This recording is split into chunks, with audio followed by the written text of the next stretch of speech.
بسم الله الرحمن الرحيم. الحمد لله رب العالمين، والصلاة والسلام على رسولنا محمد وعلى آله وصحبه أجمعين. أيها الإخوة، اليوم حول موضوع جديد يتعلق بالرسول صلى الله عليه وسلم وكيفية حله للمشاكل.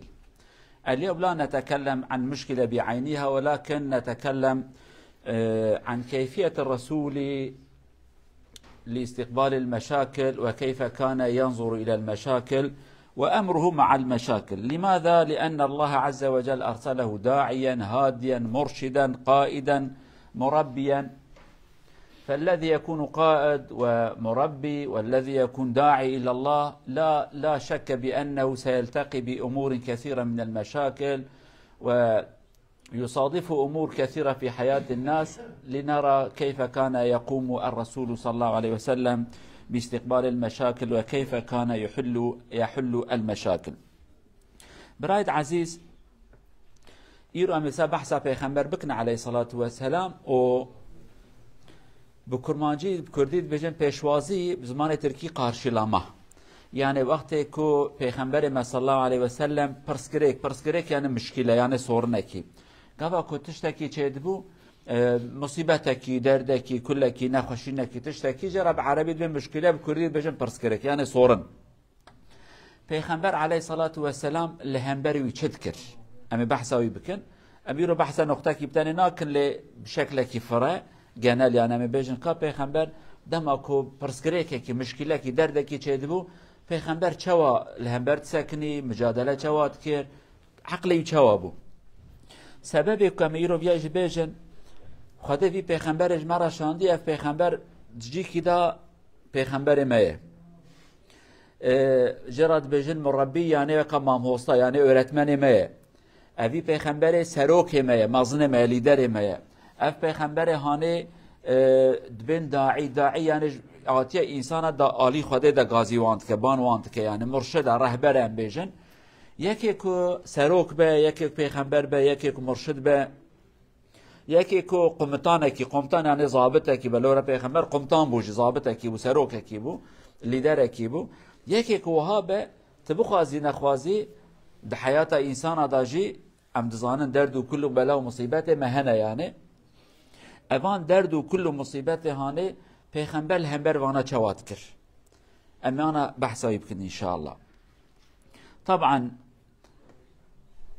النبي الذي هو قائد ومرشد ومربي وداعي الى الله، ونحن من جهة بشر وحياتنا مملوء بالبلايا والمصاب والمشاكل.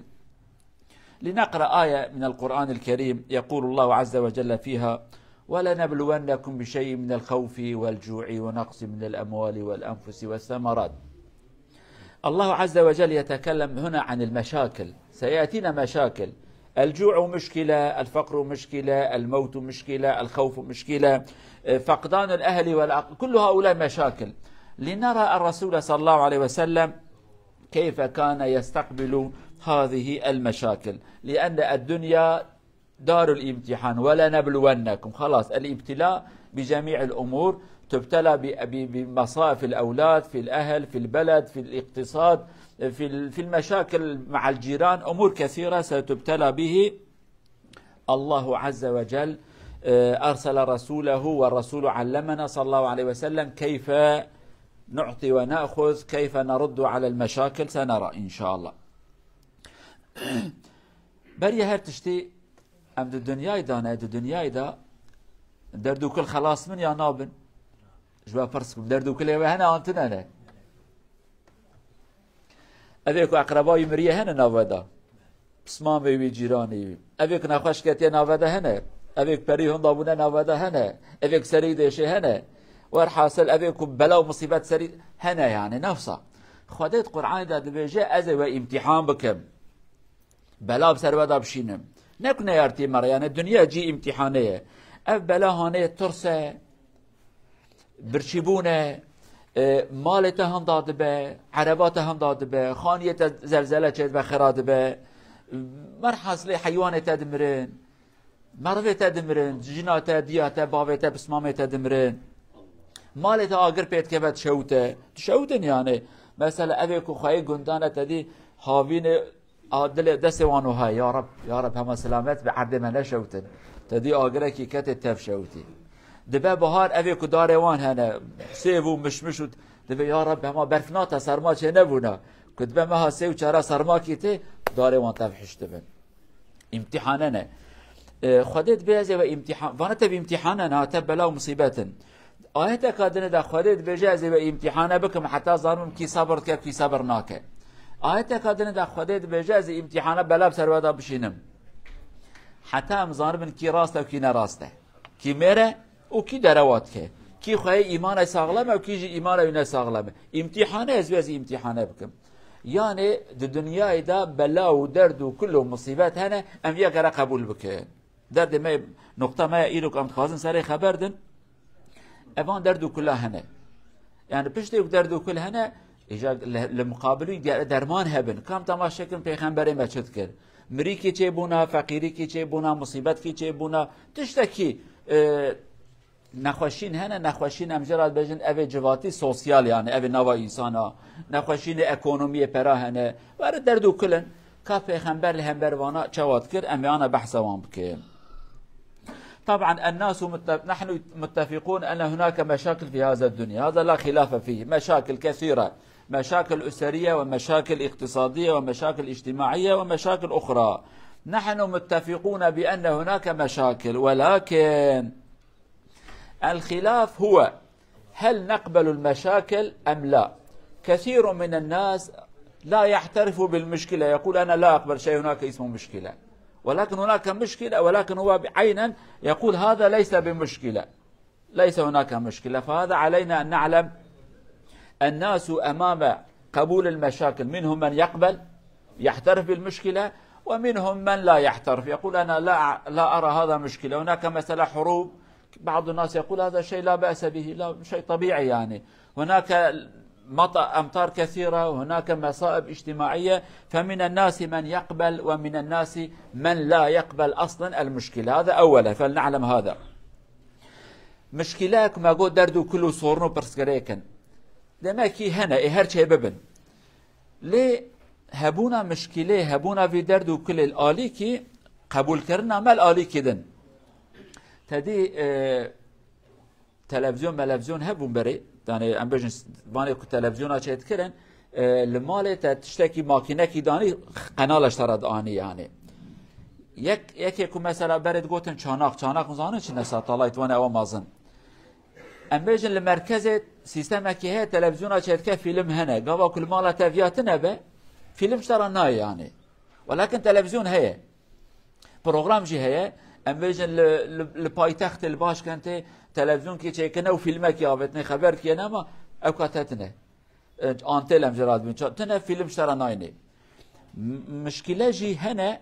ولكن هناك انسان قبولناك دبي از مشكله قبولناك مشكلتنا يعني اچما يا عقليناك يجي يا فهمناك يا امكانيتنا بشكل كي او مشكله كل شيء بيه للجموي نه مشكله ابي بروبلم ما مازن اوه تتماشات كي الجي كي مصيبات كبر مازن هي ملت شخاد تشكي نورمال ابي انا نورمال تشكينا يعني تتلاماشات كي مثلا انا فان رجب بلاو نخوشين مرني برچيبونا نوصا ها هناك انسان شكون نت فرق دناكم مصيبتك واكنو هركس دمره قلبي سكني عقلي دا تشكي دركات قلبي دا تشكي تشيبو شكلك دمره يعني ملت ندي فرقه هنا يعني انبياء بيجن مشكله هنا برسكريك هنا فقط داين وساندنا ملت الهمبروي تشوا امانه بحثا يمكن قبول المشاكل من الناس من يقول هناك مشكلة ويقبل المشكلة ولكن هناك مشكلة عنده هو حينما يعترف بالمشكلة ليس صادقا مع نفسه بأنه سيحل المشكلة ليس صادق مع نفسه يعترف بالمشكلة ولكن لا يهمه إن حل المشكلة أو لم ينحل هذا لا يهمه هذا مصيبة أخرى وكذلك لا يبذل جهده ليعرف حقيقة المشكلة هذا كذلك مصيبة عندنا علينا أن نعلم هناك مصيبة الناس يقبلونه ولكن لا ينوي أن يقوم بحل المشكلة أو لا يريد أن يحل يعني لا يهمه إن صادق في الأمر أو لم يصدق فهو لا يهمه. هناك ناس هذا عقليتهم لا يقبلون المشاكل، وإذا قبلوا المشكلة غير صادقين بأن يقوموا بحل المشكلة. فلنعلم هذا. هناك مجموعة من الناس هذا عادتهم، يقبل المشكلة ولكن يحل ما يحل حل عقلاني حل إنساني، هذا لا يهمه، على كل يشغل نفسه. هذا مجموعة من الناس. قبول كرنا برسكريكي مشكلة أم بيجن صورنكي هناك إنسان أما بعد جروبا يعولكن جروبا كي إنسان دبي دردو كلكي هي، ولكن أس برسريخ بيرا نايشينم هي جمرة بر دردو كلنا. مثلا أنا والفراز أروك أم بيجن تشمشتاد فروشن يباني هشي مرباد بن هناك إنسان دبي راسته سريخ بيرا نايشينم جمرة درد مننا يعني. شما زاروك يمتنا مثال مالا مدورة مالا من البرة درد وكافيا يا مسألة كادني شيء بيد براسته مسألة كي هي أما السريخ بيرا نايشينم يعني قسمك يجي إنسانا نخوشيني قبول كن بين نخوشين كي هي، ولكن سريخ بيرا نايشن ما چه سريخ بيرا بيشين هين كيجي دبي ولا كم سريخ بيرا بيشين ولكن نراستن يعني لدرمان الراس ناگرن. درمان راس چیه؟ دبي امش خا زمان يقدر باست كن بلكي جبونك ام خبر دنا مين كي بيرا بستينن وكينا هناك دكتوره نخوشين جمان دكتور ودبت نخوش راسته نخوش اللي هرا ورا يرو في حبه حفتاتي حبه كادن حفته كادي حبادن دبوتينا يعني. مثلا كمشهوره ونزانن كو ميركا كي لايوي عبوقات بيا محامي عبوقات يعني بصاله مساله كبريه وانيه حتى ميرك تقاود بيها بيا بيرسونيست باش لايوي جو كد عبوقات لايوي دجاره داوي مساله صافيت كات قدينه ملت شش باوی راد بجه لایت ده جهاتیه خیره دبی لایت دجاره ده خلاص که تا 20 سالت وی مسئله خلاص ناکی دبی وتینی دبی او احمقه که هفتاتی چفخو هفتاتی پرش کده جراوره یعنی من به 20 ساله ویدای خواندنیم و بریا وانی پرش و ساندیم درش کریه یعنی نیت او اسلام پرب که بری که نب در دوان صافی بکه اما اوی انسان هانه دبی از درد تصافیت کم فقیرو عقلی وی نه تجارتی بو هناك انسان شي بفي شكل تماشا مشكلات كن دبي يعني مشكله كي هي صافي بو نبو زراعت ندش خا زمان يقدر باس كم هرن ورن وكاين كي انسان كو كار دولت كن لدولته خوي شركتنا دولته برات ابره ورا زراعتنا عيش درجت كن ودبنوتين وار حاصل كلام بصلاه بنوتين بصلاه تشكي صافي ناكن يعني انك انسان حاله وان ابا لهمبر مشكله. ومن الناس من يرى المشكلة ويعترف به ويحاول بكل ما أوتي من قوة أن يقوم بحل المشكلة، وهؤلاء الناس الذين نحن نحترمهم ونقول أنتم من أهل الإخلاص. هؤلاء الأشخاص وعلى رأسهم أن نقول رسولنا صلى الله عليه وسلم يعترف بالمشكلة، وحينما يعترف بالمشكلة يعترف بالمشكلة على أنه حق وقد وحصل، هذا يقبله كما وقع كما حصل ليس كما يريد أن يسمع. حصل المشكلة وهذا هو الحقيقة المشكلة وسأقوم بحل المشكلة بكل ما أوتيت من قوة. هكذا كان منهج الرسول صلى الله عليه وسلم، يعترف بالمشكلة وبعد ذلك يقبله كما حصل ليس كما يحب أن يسمع، وبعد ذلك يبذل كل ما أوتي من قوة لأن يقوم بحل المشكلة. هذا الصنف الذي نحب أن نتكلم وهو الرسول صلى الله عليه وسلم الذي كان غايته أن يقوم بحل المشكلة. گروه بعدنه اوه که امی بجن پیغمبر می سروکه وانه اوه که پرسکره که درده که وقتی چه بود درد قبول کرد گو هه درد جی دما که قبول کرد او پرسکره که هانه مشکلانه قبول کرد گو حقیقتا و چیه گرم و ها قبول بکن. مثلا ام انسان عیبه کامه هه جارنا شخصا که خبر داده ولكن ام تخوازم تشتکی دی وره گویمه او تشتکی کد بجم گوهداری ناکن تشتکی دی دنگته گویمه لو ما دبيجن دبي تشاو تخص قداري بكي تشي خبر ده نا ميرك هي دعاء كتكتب نا والله بدعاء هني اخرين ابو تجمران فراكريه لو رشت حسناك يا دعاء تيجرا نفرن يعني تجرا دعاء كتبت ناري من نفرال متكي يعني هدنغو هاتي قوي لو رنيته خرابه يعني اجا پیغمبر عليه الصلاه والسلام پیغمبر دلی پاکه پرسکریکه کی دردکی چه دبو دگو کم تماشا کن اصل بی مسئله چیه اصلی چیه حقیقت آوی چاوا چبیه وها فهمت کر یک اواد دویا اصل مسئله پشتک فهمت کرد بو کمی چاوات کارمن چاره کی جرا بدینن چاره ویجی بشکل کی راست نب دروا نب حیلا نب منافقتیه نجبونه پرب که بریکاوی نجبونه کو 20 ساله هر وره نا اف مسئله هانی چی بیه گرم بی شکل سروی مسئله هانی رونن امی مسئله هانی بین زمان سروی مسئله جی ام خبردن اویا قانون پیغمبر بو علیه صلاة و سلام یعنی جوا سؤال بكم أبي بيك زاروكي وهنا قضي عمري وانتريش كجوارا بيلا دمك زاروكي تا مصيبتك تا سريوي نخوشت كبا تشاوا بيرا دي دوستيني تتخوازي هما روي خود ارباسكي ياجي صادي سر تتخوازي زاروكي خبي دكتور وباش ببن جفي نخوشيني بفلته او تتخوازيش دكتورا بيج جاجمرا راس بيجا نخوشينا لايم چيه نخوشينا قيزام چيه نوصل يعني ام كسكين نخوازن دكتور دروال مبكي کس که جواد خوازک دکتر دربه که لیب که حیله که لیب که نانا لایت کچت باشه تشکیوتنه دایکت باشه نخوشه ام چه وقت خوازن دکتر جمرا راست خبر ده او درمان کی راست بدمه او لای مجی کچا مجی خوشکمه دیامه باب مکیبه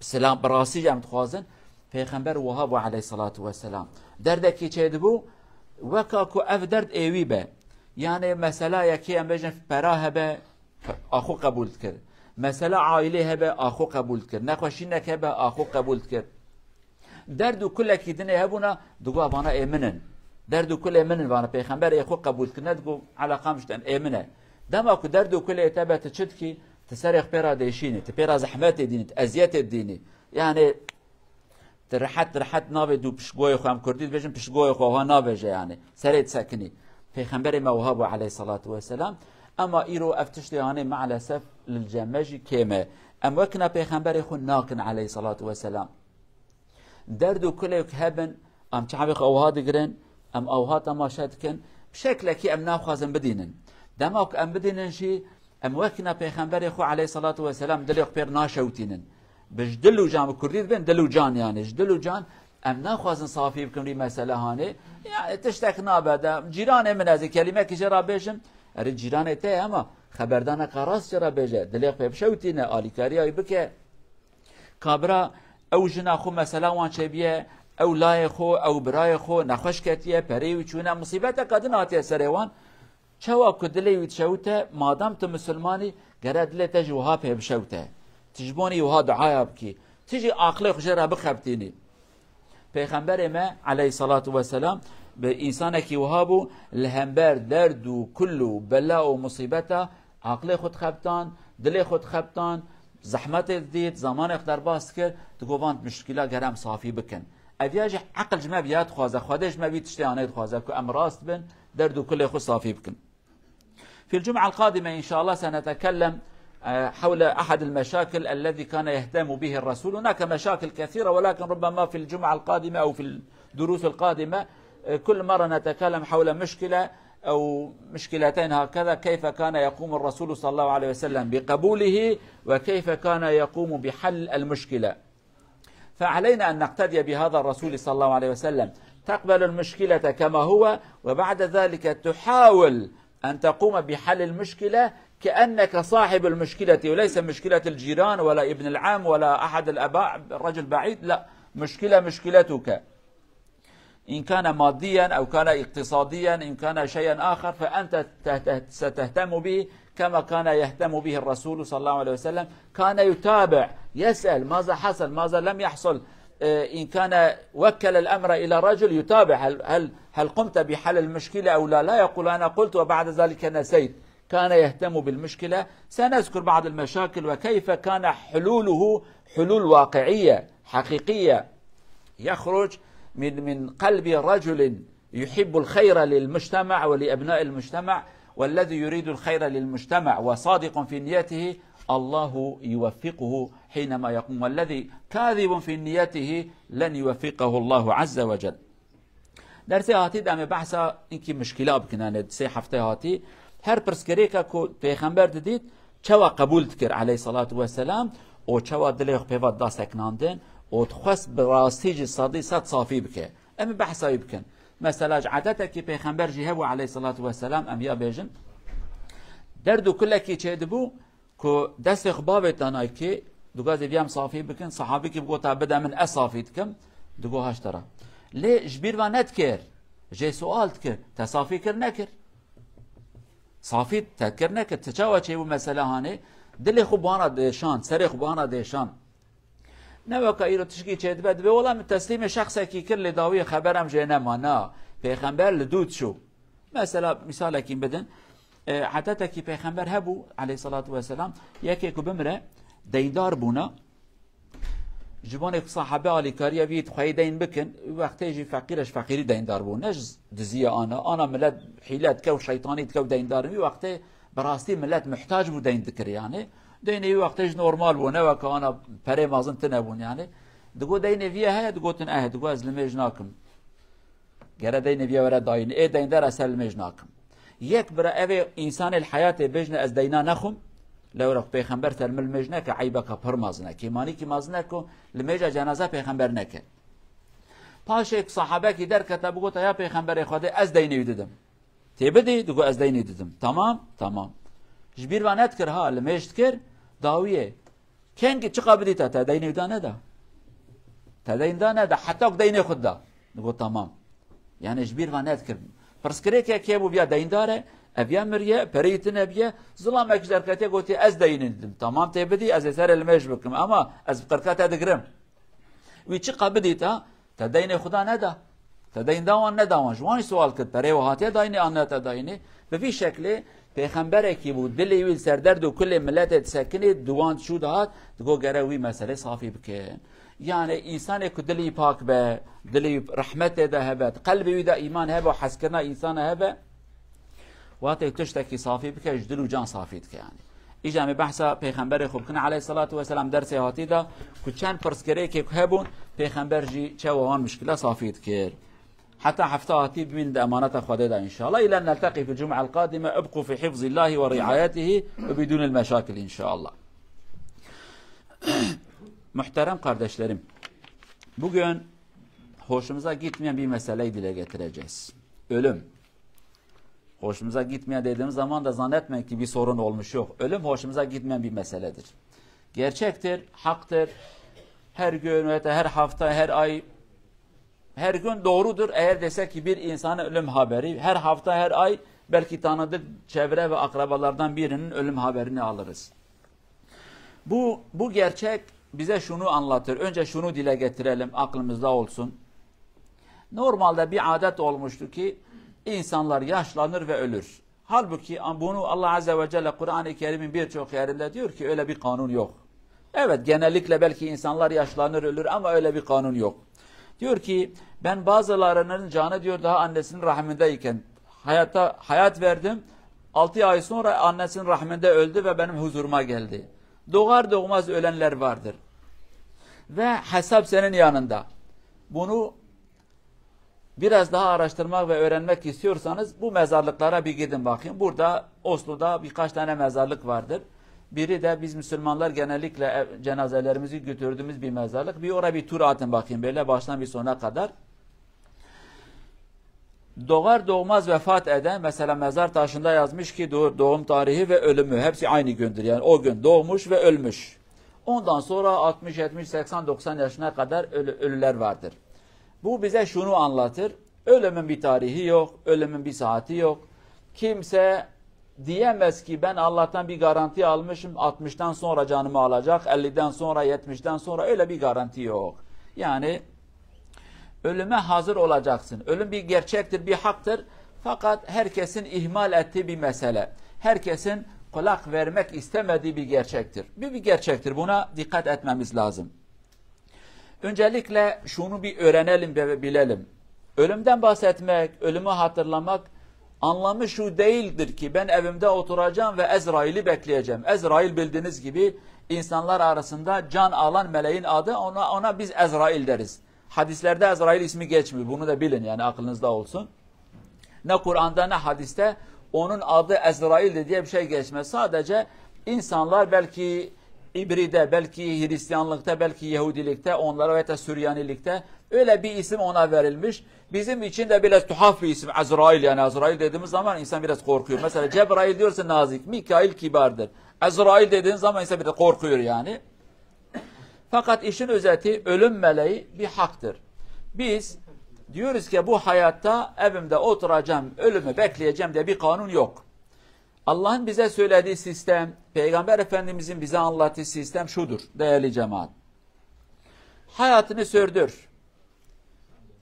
Yola sakın tedbirsiz girme. Arabayı aldın, arabayı süreceksin. Ehliyetin olsun, arabanın sigortası olsun, arabanın malzemeleri tamam olsun. Ondan sonra trafiğe gir. Polis ne zaman seni durdurdu sorun değildir. Sen hazırlıklı olarak çık. İşte ölüm de odur. Sen hayatına başla. Hayatına başlarken de hayatını sürdür. Ama Allah Azze ve Celle'nin büyüklüğünü asla unutma. Bir kulsun. Sana hayatı veren bir Allah vardır. Sana bir yol çizgisi veren bir zat vardır. Senden bazı şeyleri istemiş. Sana demiş ki bazı şeyleri de yapma. Sen ona göre tedbirini al, hayatını sürdür. Hiç korkma. Bugün öldüm, yarın öldüm sorun değildir. Yeter ki hilelere başvurma. Yeter ki hak yolundan ayrılma. Nasıl ki biz bir devletten bir devlete gittiğimiz zaman yanımızda kaçak bir şey varsa korkuyoruz. Hudutta bizi yakalarlar, hapse atarlar, şu ve bu. Fakat sende kaçak bir şey yoksa, kanuna aykırı bir şey yoksa korkmadan gider gelirsin.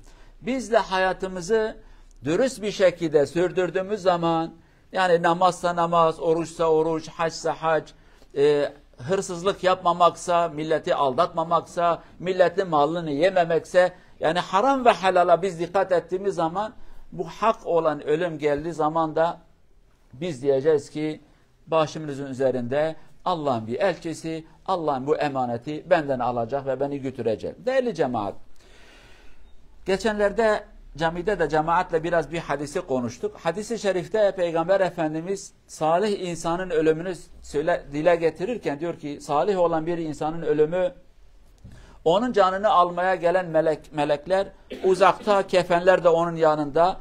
Kefenleri de manevi bir kefen var, bir de maddi bir kefen. Manevi kefen o melekler getiriyorlar. Manevi kefen cennetin kefenleri. Aynı şekilde cennetin parfümlarıyla, onun kokularıyla bu adamı yıkayacaklar. O melekler uzakta durur. Fakat can alan meleket ona yaklaşır ve diyor ki ey Allah'ın salih kulu, o emaneti bana verir misin? Sakin bir şekilde bu emaneti çeker. Aynı yoğurttan bir kıl çeken gibi. Yani tereyağı da demiyorum, biraz sert olabilir. Fakat yoğurt veya da sütten veya da ayrandan sen bir kıl çekiyorsun. Ne kadar nazik. Nazik bir şekilde bu ruhu alır. Hemen kefene sarıyorlar. Ondan sonra mübaşereten Allah'ın huzuruna götürürler. Hangi semaya, hangi gökyüzüne giderken oradaki melekler bu gelen meleklere diyorlar ki ya bu mübarek zat kim? Bu güzel kokulu insan kim? Diyor şu Allah'ın bir kuludur, vefat etmiş. İmanlı, Allah'ın yolunda giden bir insan. Vay diyor maşallah hoş gelmiş. Ve bu güzel büyük melekler bunu karşılarlar. Aynı şekilde de uğurlarlar. İkinci gökyüzüne 3, 4, 5. En son Allah'ın huzuruna giderken Allah diyor ki hoş gelmiş benim hayırlı kulum. Ruhu gelmiş. Çünkü Allah'ın yolunda hayatını sürdüren bir insan. Allah Azze ve Celle diyor ki tekrar benim kulumu dünyaya indirin. Benim bir sözüm vardır. Ben onları topraktan yarattım. Bir daha bu toprağa da geri çevireceğim onları ölümden sonra, yani ölüm olacaktır. Ve diyor ki ona bir cennet bahçesini bir açın. Getiriyorlar, mezarına koyuyorlar. 2 tane meleket gelir. Bu soru soranlar melekler. Ki bazı insanlar bunları da kabul etmiyor. Maalesef bu son zamanın da musibeti, diyor ki ne kabir azabı var ne kabir nimeti vardır. Öyle bir şey yoktur. Hepsi yalandır. Bu melekler geliyorlar adama, diyorlar ki senin Rabbin kim? Diyor benim Rabbim Allah Azze ve Celle. Beni yaratan Allah'tır. Peygamberin kimdir? Diyor Muhammed'dir sallallahu aleyhi ve sellem. Kitabın Kur'an'dır, dinin İslam'dır. Senin ilmin ve bilgin nedir? Diyor ki ilmin ve bilgim, Kur'an'ı okudum, iman getirdim ve bildiğim şeyi de yapmaya çalıştım. Odur yani benim hayatım bu. Diyor ki Allah Azze ve Celle sana şimdi bu mezarda güzel bir zamanı nasip edecektir. Ve aynı şekilde bir cennet bahçesi gibi güzel bir bahçe açılır. Temiz bir insan ona yaklaşır. Güzel bir insan Ölen adam ona bakıyor, diyor ki ya Allah, senin yüzüne bakan çok güzel şeyleri bekleyen bir insana benzersin. Yani çok nurlu bir adamsın, bereketli bir adamsın. Yani senin yüzünde kötülük gözükmez. Hep hayır ve güzellik var, müjdeli haberler var. Diyor ki ben senin dünyadaki amelinim. Sen Allah'ın yolunda hayatını sürdürdün güzel bir şekilde. Ben de o amelin olarak canlı bir şekilde Allah beni sana göndermiş. Biz burada güzel bir zamanı geçireceğiz kıyamet gelene kadar. Bu iyi olan insanlar, hayatını Allah yolunda sürdüren, temiz bir şekilde harama bulaşmadan, zulme bulaşmadan, zinaya bulaşmadan, yanlışa bulaşmadan doğru bir şekilde Allah'ın emirlerini yerine getirmiş, haramlardan kaçan insanın ölümü. Diğeri, diyorlar ki melekler yine geliyorlar ama cennetin kefenleri değil, cehennemin kefenlerini getirmişler. Ve bu adamın canını alırken de siz köylerde bazı dikenler var, böyle kafaları büyük, hepsi dikendir, böyle topuz gibi bir dikenler vardır.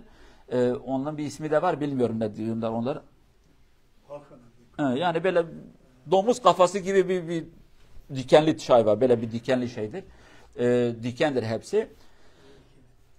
Deve dikeni ona diyorlar herhalde, hepsi diken. O şekilde sanki o bağırsakların içinde dolaşıyor, o kadar zor bir can alımı. Ölümü zaten çıkıyor, diyor ki ey kötü insan bir canını bir ver bakayım. O kadar zor bir ölüm. Kötü bir koku. Bu koku gökyüzüne çıkana kadar, Allah'ın huzuruna çıkana kadar hangi gökyüzü, hangi meleklerin yanında geçerken kimdir bu berbat, kimdir bu pis adam, kimdir bu kötü koku sahibi olan insan? Herkes diyor ki şu kötü isimleriyle onu anlıyorlar. Yani iyi bir isim yok. Herkes kötü bir isimle şudur, bu berbat, bu yalancı, bu içkici, bu kumarcı, bu tarik, bu sala, artık neyse anlatıyorlar. Allah diyor ki geri götürün bakayım ve kıyamet kopana kadar da ona bir cehennemden bir pencere açın bakayım. Bu adam gelir. Tabi o iki soru meleği gelir, diyor ki senin Rabbin kim, diyor. Bu hep yani bilmiyorum ne diyeceğim. Peygamberin kim? Dinin ne? İlmin ne? Hepsi yani bir şey bilmiyor ki.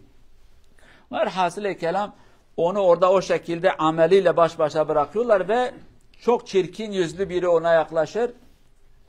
Diyor ki senin yüzüne bakan, diyor, belli ki sen hayırlı bir haberle gelmemişsin. Yani senin yüzün bana onu anlatır. Böyle nur yüzlü biri değilsin. Muhakkak seninle beraber bir şer vardı, bir musibet vardı, bana getirmişsin. Diyor ki ben senin dünyadaki amelinim. Yani sen dünyada ne yapmışsan işte ben de oyum. Sen iyilik yapmadın, hep kötülük, haram, yanlış yaptın. Dolayısıyla değerli cemaat, ölüm bir haktır. Bu ölüme dikkatli olalım. Ölüm artık anidir. Kalp krizi, beyin kanaması, trafik kazası, bomba patladı, zelzele oldu, araba çarptı. Bütün bunlar haktır. Yani her gün, her dakika hayatta kaldığımıza şükür edeceğiz. Aynı zamanda da Allah'ın emir ve kanunlarına dikkat edeceğiz. Biraz daha fazla kendimize dikkat edelim. Yani çarşıya geldiğiniz zaman, caminin önünde geçtiğiniz zaman, namaz vakti geldiği zaman hemen bir farzımı bir eda edeyim ki belki gelecek namaza kadar hayatta kalmayabilirim yani. Bari ölümüm şimdi gelirse Allah'ın borcuyla Allah'ın huzuruna gitmeyeyim. Veya da işinizde aman sakın haram yapayım da ben haftaya tövbe edeceğim. Sakın bu şekilde düşünmeyin. Hemen ticaretinizi helal yapın. Gelecek güne, gelecek haftaya, gelecek aya belki hayatta kalmayabilirsin. O zamana kadar bir şekilde Cenab-ı Allah sana fırsat vermeyebilir. Sen kendini borçsuz bırak. Sen borçlu olarak Allah'ın huzuruna gitme. Kul hakkıyla Allah'a gitme. Allah'a isyankar bir şekilde Allah'a gitme. Kendine bir şekil düzen ver. Cenab-ı Allah bizi ölümden ders çıkaran, ibret alan insanlardan eylesin inşallah. Hayatını ona göre ayarlayan insanlardan eylesin. Dünyası için çalışan ve ahireti için çalışan insanlardan eylesin. Dünyayı ahiretin önüne koyan insanlardan eylemesin inşallah. Dünyanın hakkını doğru bir şekilde veren ve ahiretin hakkı da doğru bir şekilde veren insanlardan eylesin. Vesselamu aleyküm ve rahmetullahi ve berekatuhu.